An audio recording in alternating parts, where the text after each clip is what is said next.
എല്ലാവർക്കും നമസ്കാരം. എറണാകുളം ജില്ലയിലെ ഉദയംപേരൂർ പഞ്ചായത്തിൽ സ്ഥിതി ചെയ്യുന്ന ഒരു പ്രധാനപ്പെട്ട ഒരു വായനശാലയാണ് വായനാമറ്റം. വായനാമറ്റം എന്നുള്ളൊരു വായനശാല സാധാരണ ഒരു ഗ്രന്ഥശാല എന്നുള്ളൊരു സങ്കല്പത്തിന്, അല്ലെങ്കിൽ ആ ഒരു ഗ്രന്ഥശാല അല്ലെങ്കിൽ ഒരു വായനശാല എന്നുള്ളൊരു പരമ്പരാഗതമായിട്ടുള്ളൊരു സങ്കല്പത്തിൻ്റെ ഒരു ചട്ടക്കൂടുകളൊക്കെ ഭേദിച്ചുകൊണ്ട് നിലനിൽക്കുന്നൊരു ഒരു വായനശാലയാണ്. വീട്ടുമുറ്റത്താണ് ഈ ഒരു വായനശാല നിലനിൽക്കുന്നത്.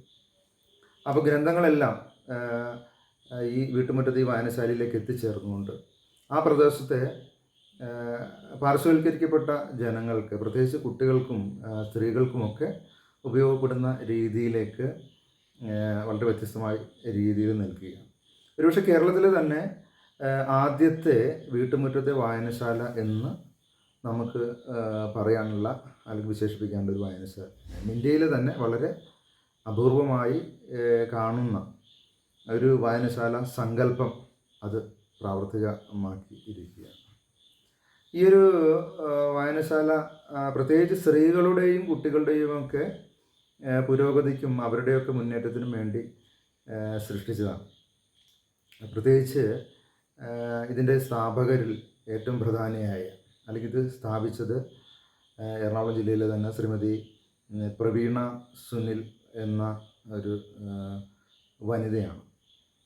ശ്രീമതി പ്രവീണ സുനിലിൻ്റെ പേര് പരാമർശിക്കാതെ നമുക്ക് ഈ വായനശാലയെക്കുറിച്ച് അല്ലെങ്കിൽ ഇതിൻ്റെ മറ്റു കാര്യങ്ങളിലൂടെയൊന്നും കടന്നു പോകാൻ സാധിക്കില്ല. ഈ വായനാ പക്ഷാചരണത്തിൻ്റെ ഭാഗമായി മീരാ ബെന്നും, പ്രശസ്ത എഴുത്തുകാരി മീരാ ബെന്നും വായനാമറ്റം കൂട്ടുകാരും എന്നുള്ള ഒരു മാസത്തോളം നീണ്ടു നിൽക്കുന്ന ഒരു പരിപാടി ഇന്ന് ഈ വായനശാല സംഘടിപ്പിച്ചിരിക്കുകയാണ്. ഒരു വായനശാല എങ്ങനെയായിരിക്കണം, അല്ലെങ്കിൽ വായനശാലയുടെ ഒരു ദൗത്യം എന്താണ് എന്നുള്ളത് വളരെ ഒരു ആധുനിക കാലത്ത് ഇതെങ്ങനെയായിരിക്കണം എന്നുള്ളതിനെക്കുറിച്ചൊരു ഉത്തരം, അല്ലെങ്കിൽ അതിനെക്കുറിച്ചുള്ളൊരു അന്വേഷണവും ആ ഒരു ഉത്തരം തേടലും ഒക്കെ തന്നെയാണ് ഈ വായനശാല.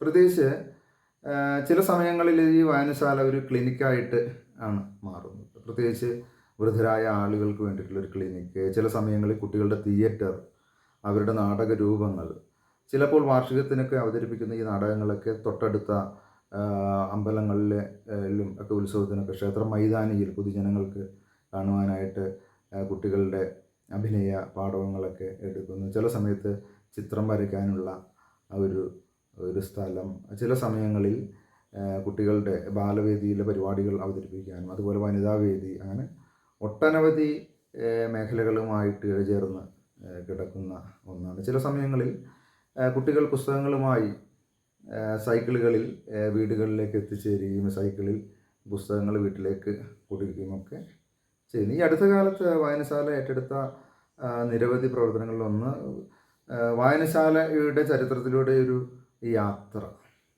നിരവധി, ആദ്യം പ്രത്യേകിച്ച് എറണാകുളം പബ്ലിക് ലൈബ്രറിയിലെ അതിൻ്റെ പ്രവർത്തനങ്ങളും കാര്യങ്ങളും നേരിട്ട് കണ്ടുകൊണ്ടും ലൈബ്രറിയുടെ ചരിത്രത്തിലൂടെ കടന്നു പോകാനൊരു ശ്രമമൊക്കെ നടത്തിയിട്ടുണ്ട്. മാത്രമല്ല പ്രാദേശികമായിട്ടുള്ള ഒരു ചരിത്രരചന, പ്രാദേശിക ചരിത്ര രചനക്ക് കൂടി പ്രാധാന്യം കൊടുത്തുകൊണ്ട് നമ്മുടെ പ്രദേശത്ത് കാണുന്ന സാധാരണ നമ്മൾ അവഗണിക്കപ്പെടുന്ന, അല്ലെങ്കിൽ എഴുതപ്പെടാത്ത ചരിത്രം തേടിയുള്ള യാത്രയൊക്കെ ഇതിൻ്റെ ഭാഗമായിട്ട് ഉണ്ട്. ഇന്ന് ഈ വായനാ പക്ഷാചരണത്തിൻ്റെ ഭാഗമായിട്ട് ഞാനിവിടെ പറയാൻ ഉദ്ദേശിക്കുന്നത് നിഷ അനിൽകുമാറിൻ്റെ അവധൂതരുടെ അടയാളങ്ങൾ എന്ന നോവലിനെ കുറിച്ച്. നമ്മുടെ ലോകം കണ്ട ഏറ്റവും മികച്ച, അല്ലെങ്കിൽ വളരെ തീക്ഷ്ണശാലിയായിട്ടുള്ള, പ്രതിഭാശാലിയായിട്ടുള്ള ഴാങ് പോൾ സാർത്തറിൻ്റെയും സിമോൺ ദി ബൂയിയുടെയും ബന്ധനത്തെക്കുറിച്ചും അവരുടെ ആശയങ്ങളും അവരുടെ ചിന്താരീതികളും ഇതുമായി ബന്ധപ്പെട്ടുള്ള അവരുടെ നിരീക്ഷണങ്ങളും ഒക്കെ ഉൾപ്പെടുന്ന ഒരു നോവലാണ് നിഷ അനിൽകുമാറിൻ്റെ അവധൂതരുടെ അടയാളങ്ങൾ. നൂർനാട് ഹനീഫ പുരസ്കാരവും അതുപോലെ തന്നെ തോപ്പിൽ രവി പുരസ്കാരം തുടങ്ങിയ ഒട്ടേറെ പുരസ്കാരങ്ങൾ ലഭിച്ചൊരു നോവലാണിത്.